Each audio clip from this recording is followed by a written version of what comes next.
Buenos días a todos. ¿Cómo están? Bien. Vamos a darle gracias a Dios orando primeramente por la presencia de Él. Él dice en su palabra que donde están dos o tres reunidos en su nombre, ahí está Él en medio de ellos. Y nuestra relación en el templo, en esta reunión, es Cristo en nosotros y entre nosotros. Vamos a orar para que Él haga la obra. Padre, en este momento nos acercamos a ti a través de la oración en el nombre de Jesús para suplicar que sea tu Espíritu Santo el que nos guíe en el conocimiento de tu palabra, que nos guíe en la forma de entenderla para aplicarla en nuestro tiempo.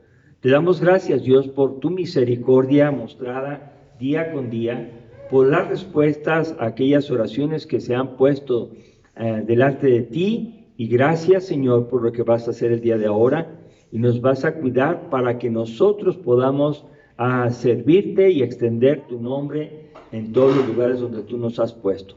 Te damos gracias y te pedimos tu dirección para que seas tú honrado y glorificado por cada uno de la obediencia de nosotros. En el nombre de Jesús te lo suplicamos. Amén. Amén. Bueno, ustedes recuerdan que hace 8 días hablamos de la aflicción. Definimos qué era el sufrimiento, qué era la aflicción, y hablamos también de las situaciones que nosotros tenemos la oportunidad de resolver con la ayuda de Dios y que no debemos temer. Sin embargo, hoy vamos a ver otro aspecto del sufrimiento, de la aflicción, y hoy va a ser en forma positiva, en el sentido de que el título dice: el Señor es el que me ayuda, no temeré. El Señor es el que me ayuda, no temeré. Y esta es una afirmación que es fácil decirla y leerla, pero debe ser en el corazón bien puesta y creída, porque llegará el momento en que tendremos que demostrar que no tenemos miedo. Si yo puedo preguntarles a ustedes, ¿han tenido miedo alguna vez? Sí, ha habido miedo en nuestra vida, ha habido situaciones en las que tenemos miedo a diferentes cosas, no solamente a una, a diferentes cosas. Por ejemplo, el miedo al primer bebé, por ejemplo, el miedo a con quién me casaré, si me equivoco, si es la voluntad de Dios, el miedo si tengo un accidente, el miedo a morir cuando estoy enfermo. Hay muchos miedos que nosotros tenemos que aprender a depender del Señor. Y ¿qué pasa? Vamos a hablar de esto a través de la Biblia y vamos a empezar viendo la Biblia en el libro de Génesis, cuando Dios dice cómo hace las cosas. Abran su Biblia en el libro de Génesis, en el capítulo número 1, y ustedes y yo vamos a ver lo que dice en estos versículos. ¿Sí? Yo los voy a leer, ustedes lo siguen. Empiezo en Génesis capítulo 1, verso 10. Dice así en Génesis 1:10, dice: y llamó Dios a lo seco tierra, y a la reunión de las aguas mares, y vio Dios que era bueno. Vio Dios que era bueno, dice. El verso número 12 dice así: produjo pues la tierra hierba verde, hierba que da semilla según su naturaleza, y el árbol que da fruto, cuya semilla está en él, según su género. Y vio Dios que era bueno. ¿Se fijan? Verso número 18.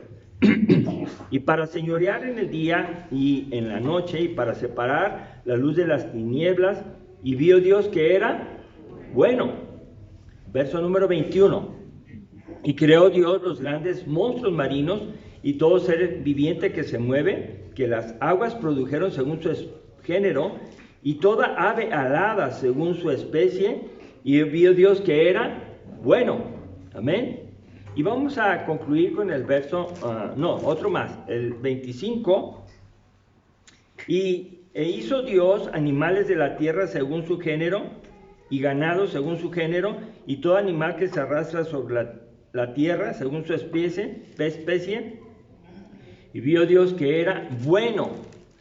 Y la conclusión de esto bueno está en el verso número 31. Dice así: y vio Dios todo lo que había hecho, y he aquí que era bueno en gran manera, y fue la tarde y la mañana del día sexto. Entonces, aquí vemos que Dios hizo todo Bueno, en gran manera.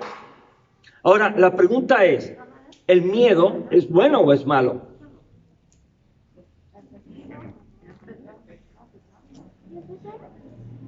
Si decimos que es bueno, entonces Dios lo creó.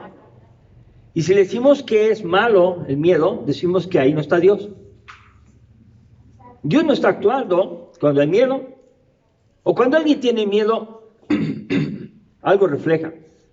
Perdón, y hoy vamos a aprender de eso.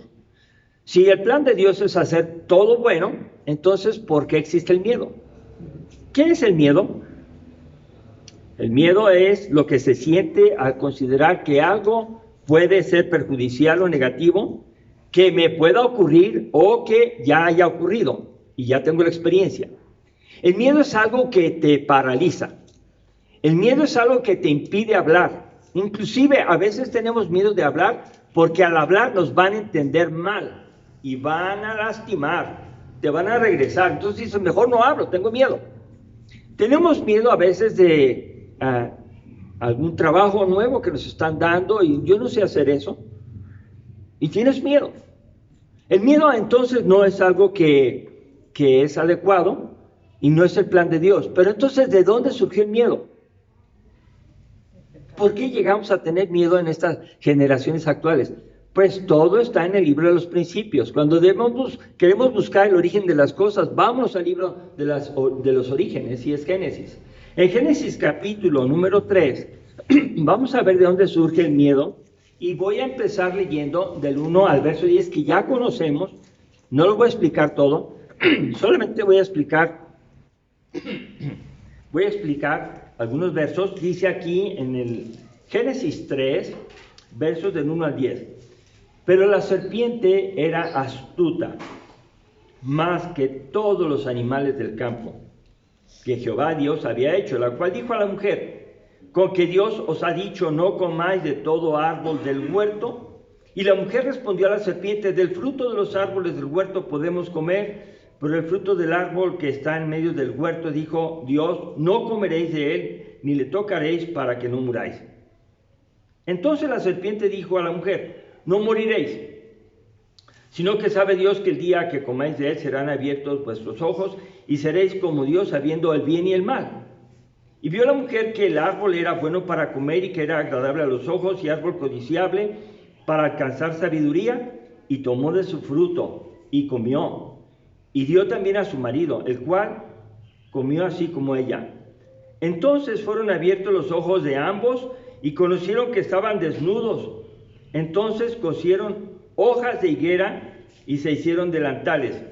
Y oyeron la voz de Jehová Dios que se paseaba en el huerto al aire del día. Y el hombre y su mujer se escondieron de la presencia del huerto de Dios, de la presencia de Jehová Dios, entre los árboles del huerto.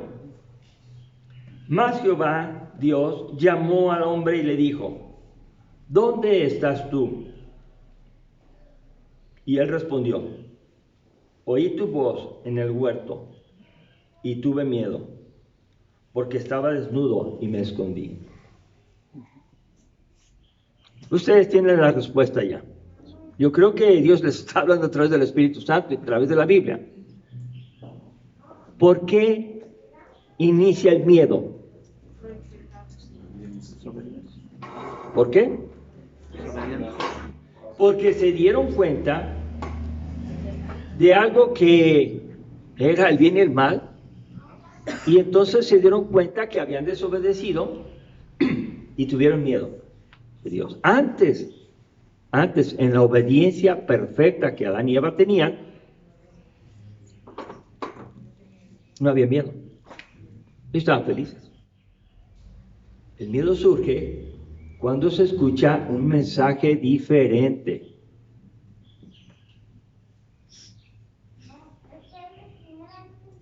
Si hay clase de niños.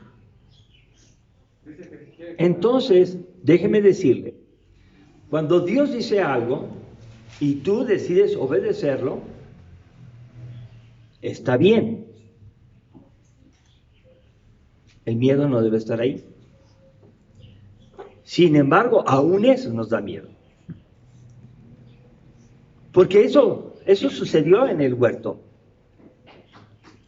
Ellos sabían que Dios es bueno, lo conocieron, estaban con Él, y a pesar de que conocían que Dios era bueno, cuando desobedecieron el mensaje único que tenían que obedecer y escucharon otro mensaje que no debían de escuchar, empezó el miedo en la vida. Y ustedes saben y sabemos a través de la Biblia que lo que hizo Adán se pasó a todas las generaciones ahora actualmente. Nosotros experimentamos el miedo. Ya el miedo es algo que nos acompaña prácticamente toda la vida. Cuando un niño nace no se sabe por qué llora. Tal vez por la situación de el cambio de todo el ambiente, pero algo pasa que llora. Y actualmente muchos de nosotros experimentamos miedo por diferentes circunstancias. Escucharon un mensaje diferente. Esa es la raíz del asunto. Cuando alguien ha nacido en Cristo, ha vuelto a nacer verdaderamente, escucha solamente el mensaje de Dios. Y no escucha mensajes alternativos, experiencias que no tienen nada que ver con el mensaje de la palabra, mensajes oscuros o mensajes que no son la voluntad de Dios. Entonces, el mensaje diferente, cuando se obedece, ese mensaje diferente hace que tengas miedo posteriormente. Ellos se escondieron y es lo que hacen las personas. Cuando hacemos algo que no agrada a Dios y le preguntan a uno, ¿qué estabas haciendo? ¿Por qué? Bueno, ya tenemos que esconder algo, ¿verdad? Noten que es Dios el que siempre tiene la iniciativa de buscar a su creación, porque Él es dueño de todo y Él le interesa que la creación esté bien.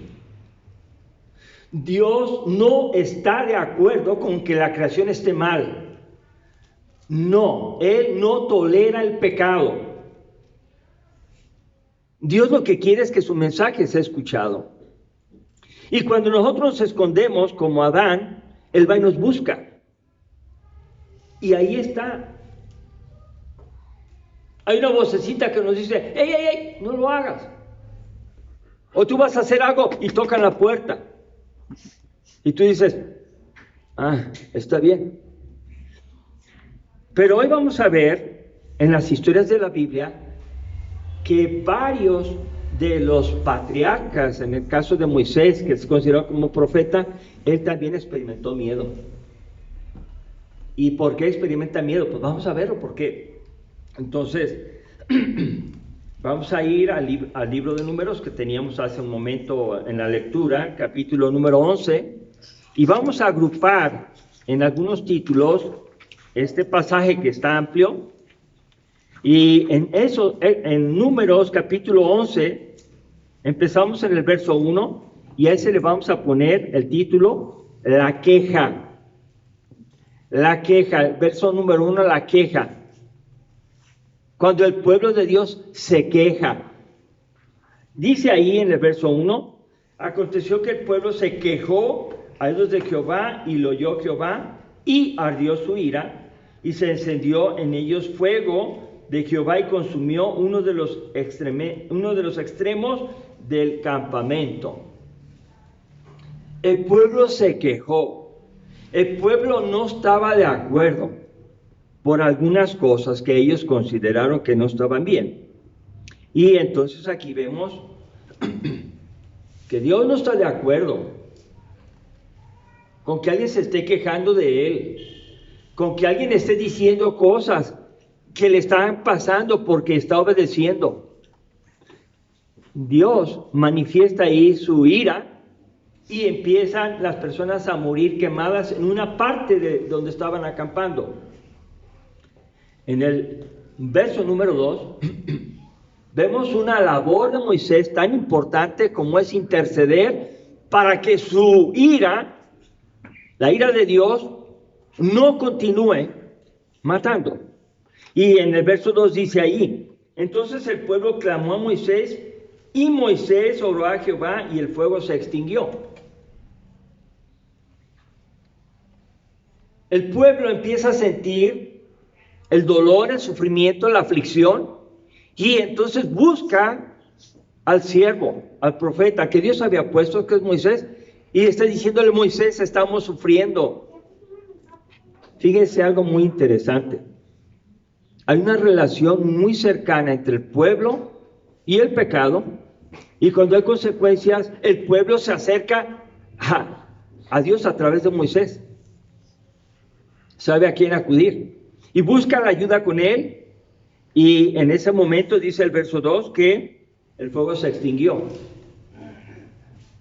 Ahora nos damos cuenta que conocer a Dios es realmente una maravillosa experiencia de poder acercarnos a Él a través de la oración y pedir misericordia. Muy bien, en los versos 4 al 6 dice: y la gente extranjera que se mezcló con ellos tuvo un vivo deseo, y los hijos de Israel también volvieron a llorar y dijeron: ¿quién nos diera a comer carne? Nos acordamos del pescado que comíamos en Egipto de balde, de los pepinos, de los melones, los puerros, las cebollas y los ajos. Y ahora nuestra alma se seca, pues nada sino este maná ven nuestros ojos.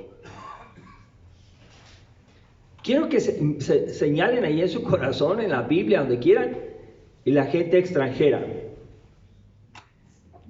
Y la gente extranjera que se mezcló con ellos. ¿Qué quiere decir la gente extranjera? Mira, la gente extranjera es aquella que no conoce de Dios, aquella que tiene otras formas de ver la vida, aquellas que te dan consejos que no vienen en la Biblia. Son las personas que tienen su estilo propio de ser, y no solamente idólatras, sino a lo mejor hasta disqueateos, sino personas que tienen el modo de ver la familia de otra forma, y que dicen: no te escandalices. Cuando Dios dice algo, las personas extranjeras, las personas que no conocen de Dios, que no tienen a Dios en su corazón, te dan consejos, porque no se saben quedar callados. Ellos tienen boca y hablan y explican las razones por las cuales tú tienes que hacerles caso. Y cuando tú tengas miedo, ellos te van a decir consejos de cómo hacerle para quitarte el miedo.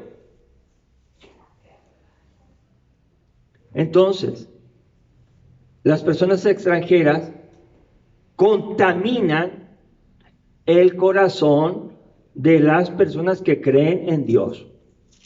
Y lo digo claro, cuando nosotros tenemos alguna forma de vivir y empezamos a tener común unión con alguien que toma, alguien que roba, alguien que miente, alguien presumido, alguien ostentoso, alguien que presume lo que presuma, y tú te empiezas a hacer amigo de esa persona, sin querer vas a terminar contaminando tu vida espiritual y tus pensamientos con los pensamientos de esa persona.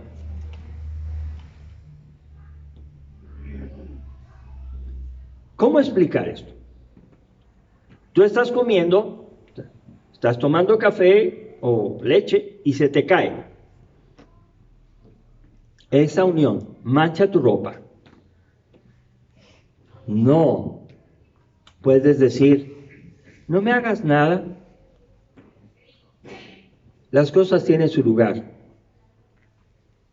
Las relaciones con personas tienen su lugar. Las personas extranjeras no tienen lugar en el pueblo de Dios, a menos que adopten a Jesús, al Padre, a Jehová, a Yahweh, que lo adopten como su Señor y Salvador.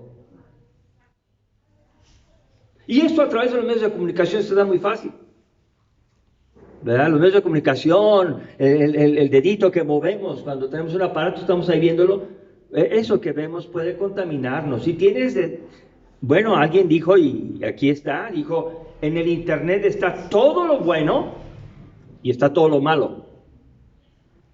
¿Quién elige?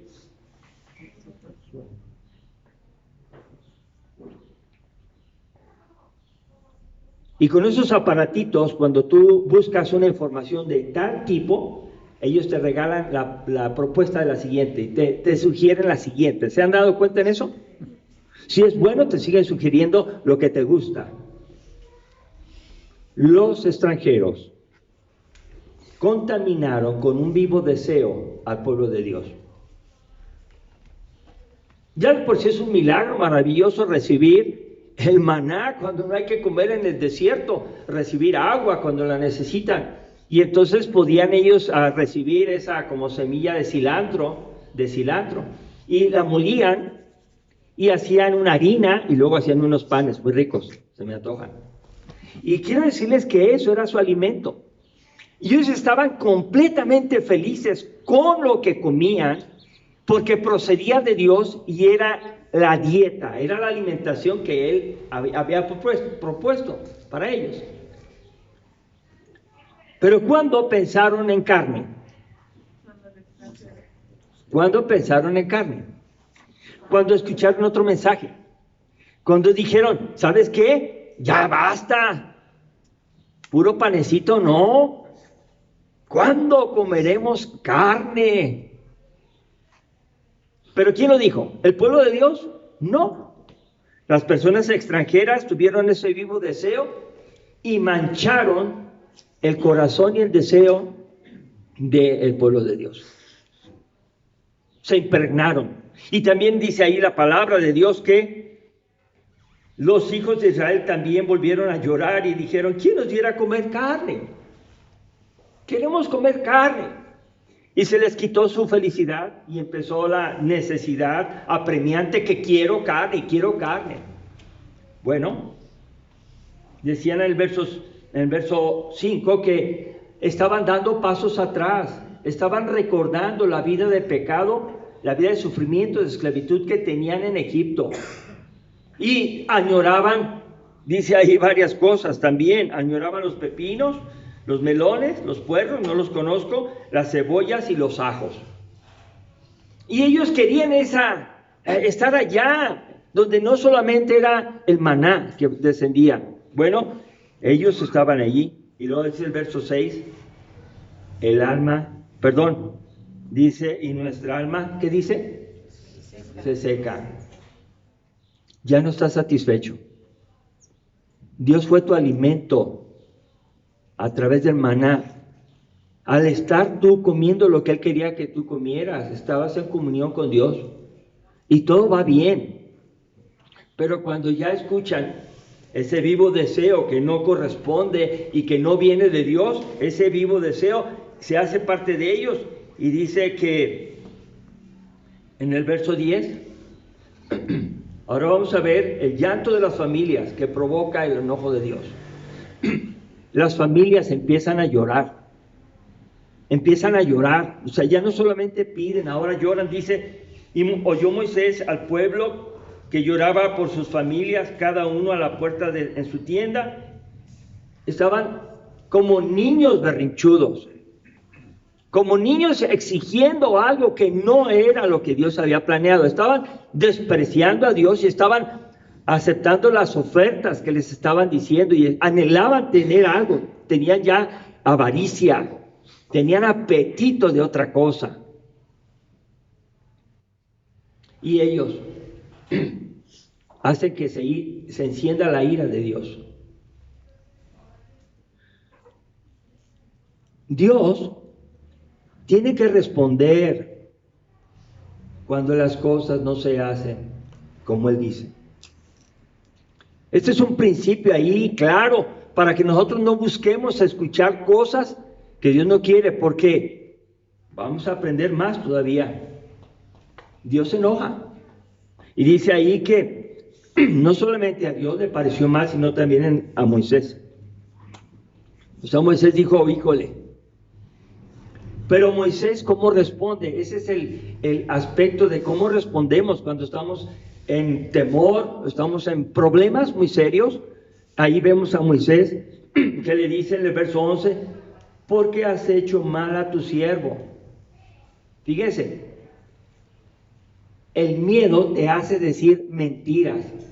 El miedo te hace perder la perspectiva correcta de la situación. No te das cuenta por el miedo, y el miedo le hace decir a Moisés: ¿por qué me has hecho mal? ¿Por qué me has hecho mal? Yo soy tu siervo. Dice: ¿y por qué no he hallado gracia en tus ojos, que has puesto la carga de todo este pueblo sobre mí? Moisés se vio ya rebasado, se vio cansado.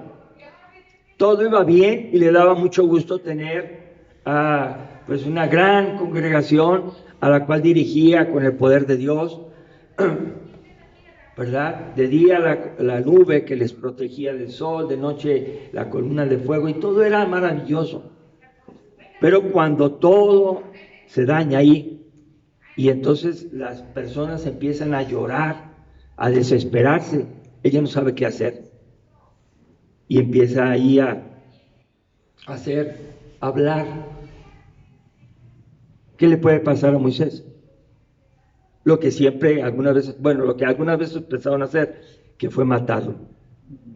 Hablaron de él, Dios lo defendió, pero había ocasiones en que querían matarlo. Y el miedo hace que pregunte más cosas que no corresponden. Dice el verso 12: concebí yo a todo este pueblo, lo engendré yo para que me digas: llévalo en tu seno, como lleva a la que cría al que mama, a la tierra de la cual juraste a sus padres. Yo los tuve, yo soy el padre de todos ellos. Y entonces empieza a decir: yo no quiero estar ahí. Ya empieza a tener miedo. Dice el verso 13: ¿de dónde conseguiré yo carne para dar a todo este pueblo? Porque lloran a mí, diciendo: darnos carne que comamos.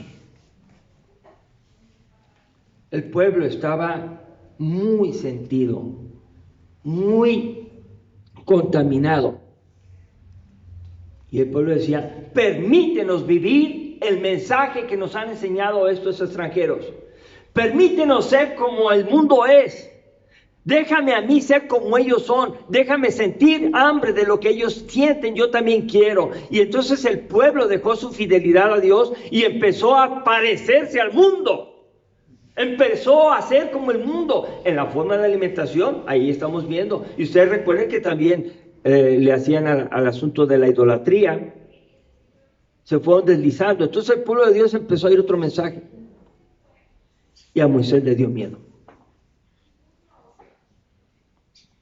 Nosotros experimentamos el miedo cuando suceden cosas como consecuencia de la obediencia a Dios.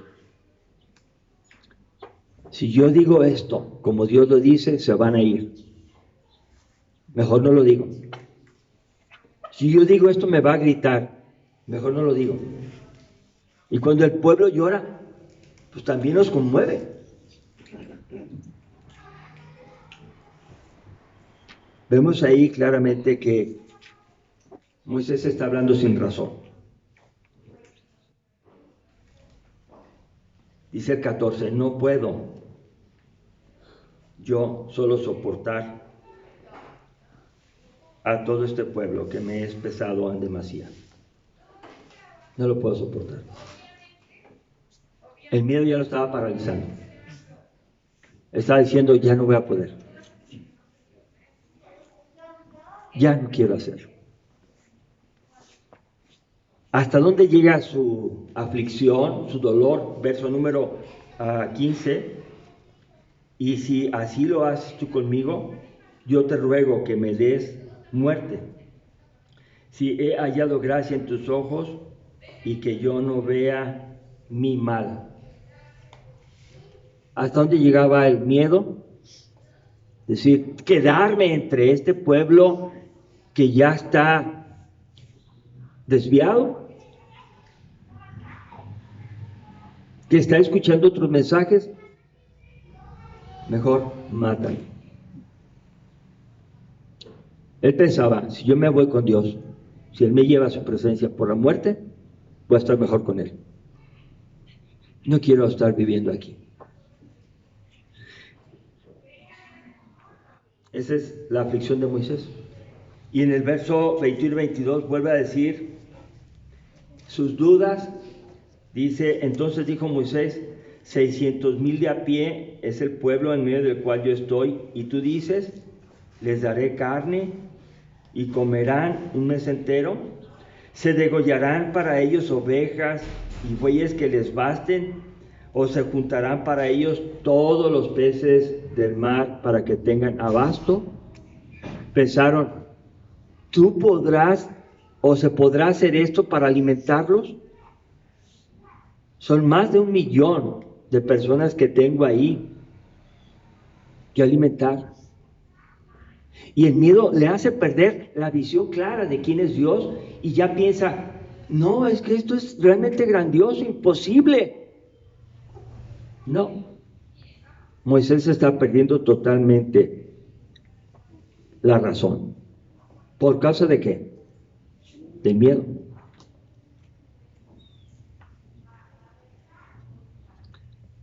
La respuesta de Dios, verso 16, dice, entonces Jehová dijo a Moisés, reúneme 70 varones de los ancianos de Israel, que tú sabes que son ancianos del pueblo, y sus principales, y tráelos a la puerta del tabernáculo de reunión y esperen allí contigo. Empezó la solución número 1. ¿Estás cansado? ¿Estás solo? Bueno, escoge 70 personas fieles que van a hacer junto contigo, yo voy a hacer con ellos equipo, vamos a hacer equipo, y esto van a apoyar. Primera solución. Verso número 17 dice cómo lo va a hacer. Descenderé y hablaré allí contigo y tomaré el espíritu que está en ti y pondré en ellos y llevarán contigo la carga del pueblo y no la llevarás tú solo. Entonces la primera solución es 70 personas fieles.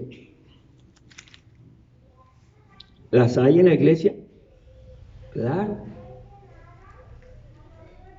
Ahí está. Dice también, ahora la solución para el pueblo. Al pueblo dirás, santificaos para mañana y comeréis carne, porque habéis llorado en oídos de Jehová, diciendo, ¿quién os diera a comer carne? Ciertamente mejor nos iba en Egipto. Jehová pues os dará carne y comeréis. No comeréis ni 1 día, ni 2 días, ni 5 días, ni 10 días, ni 20 días, sino hasta 1 mes entero, hasta que le salga por las narices y la aborrezcáis, por cuanto menospreciasteis a Jehová que está en medio de vosotros, y llorasteis delante de él diciendo, ¿para qué salimos acá de Egipto?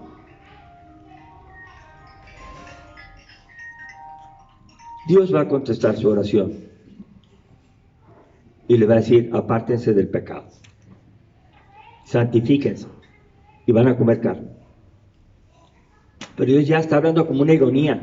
Van a comer carne, no 1 día, no 2, sino todo 1 mes, hasta que de tanto que coman, les salga por las narices. Hasta que se llenen totalmente. Dios está hablando con un sentido de ira. Dios no acepta que tú te pongas con Él como si fueras ¿quién? Bueno,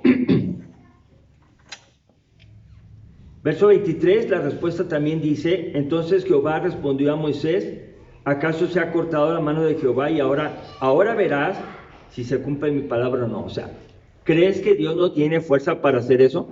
Dios tiene poder para haber todo. Por ahí debiera empezar el asunto.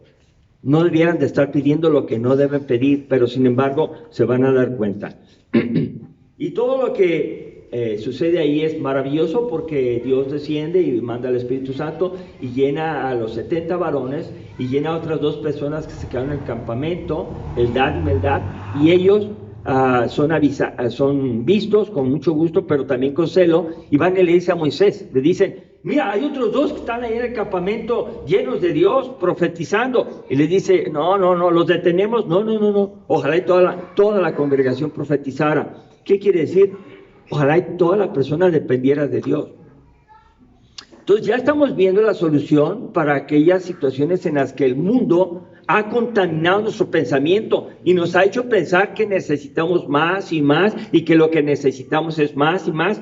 Y Dios dice, no, solamente necesitas lo que yo te voy a dar. Y puedo ver cómo en el verso 31 vino un viento de Jehová y trajo codornices del mar. ¿Desde dónde las trajo? Desde el mar. Y dice aquí que las dejó sobre el campamento un día de camino a un lado, un día de camino al otro, alrededor del campamento casi 2 codos sobre la faz de la tierra. Y estaba yo diciendo, ¿cómo llegaron muertas? No, lo que quiere decir en otras versiones es que las codornices llegaron volando. 2 codos es de aquí a aquí, es un codo. Vamos a ponerle medio metro, son 45 centímetros, medio metro. Entonces 2 codos significan que volaban a 1 metro de la superficie. ¿Y qué hacían las personas que tenían ganas de carne? ¿Qué hacían? Las atrapaban, estaban al alcance, llegaban solitas a entregarse, porque ¿quién había dado la orden que así fuera?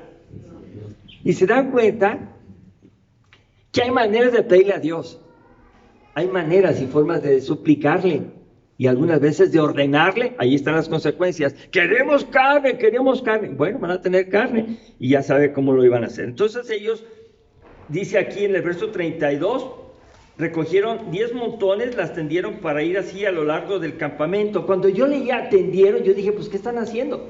¿Saben lo que significa? Tendieron es, las abrieron y las pusieron a secar como carne seca. Entonces querían disfrutar la carne muchos días, estaban preparando las codornices para que durara bastante tiempo. Y ellos estaban sumamente emocionados porque estaban comiendo carne. ¿Qué tal? Pero en ese verso, número 33, estaban haciendo eso, estaban comiendo ya, y cuando tenían la carne en las codornices entre sus dientes, en su boca, estaban a punto de masticarlas, cuando la ira de Jehová se encendió en el pueblo, e hirió Jehová al pueblo con una plaga muy grande. Entonces, ¿qué pasó? Dios no es nuestro criado. Dios es el Señor que manda en nuestras vidas, y Él es el que tenemos que obedecer, diga lo que diga y como lo diga. Yo solamente tengo que entender qué quiere. Entonces, cualquier persona de la actualidad que cambie el mensaje de la palabra, que le diga a lo malo bueno, o a lo bueno malo, cualquiera que ande hablando de esa manera, está bajo el juicio de Dios ya. Porque una persona que es cristiana no va a hablar doble mensaje. Una persona cristiana se viste, habla, trabaja, evangeliza de manera que glorifica a Dios todo el tiempo. Y ahora vemos las iglesias contaminadas con vestimenta de mujeres que da vergüenza verlas, o también dan deseos de verlas. Y ustedes no lo dicen, yo lo digo porque así está sucediendo. Y no somos exentos de eso. Y tú les dices, ¡hey! Y se molestan. Están bien contaminadas las situaciones ahora, en los tratos también, en los compromisos, en los trabajos. Hay personas que dicen que van a trabajar y se contamina con otro que les dice, no trabajes tanto. Hacen como que te pagan. Haz como que trabajas. Y el pecado está llegando a tal forma, porque así dice la Biblia, que la maldad se multiplicará en los últimos tiempos. Y hay quienes todavía defienden esas posturas. ¿Les ha tocado? Pecador es aquel que ve a la mujer con deseo, no la mujer que se viste enseñando. Ofenden al mismo hombre que Dios hizo y le dicen, es que se porta como un animal. Hermanos, decirle eso a un hombre que está siendo tentado por las sensaciones que tienen sus ojos, decirle eso a un hombre como que es como un animal, ¿a quién creen que están ofendiendo? A su creador. ¿Qué hay que hacer? Hacer oído a las voces extranjeras y adoptarlas como propias, y también empezar a llorar, queremos carne, denos libertad. Ustedes deciden y yo decido. Le diré no, porque se enoja. Pero antes que alguien hable con una persona, si se dice que es cristiana, el Espíritu Santo está hablando con esa persona. Y si no le habla nada, entonces no es cristiana.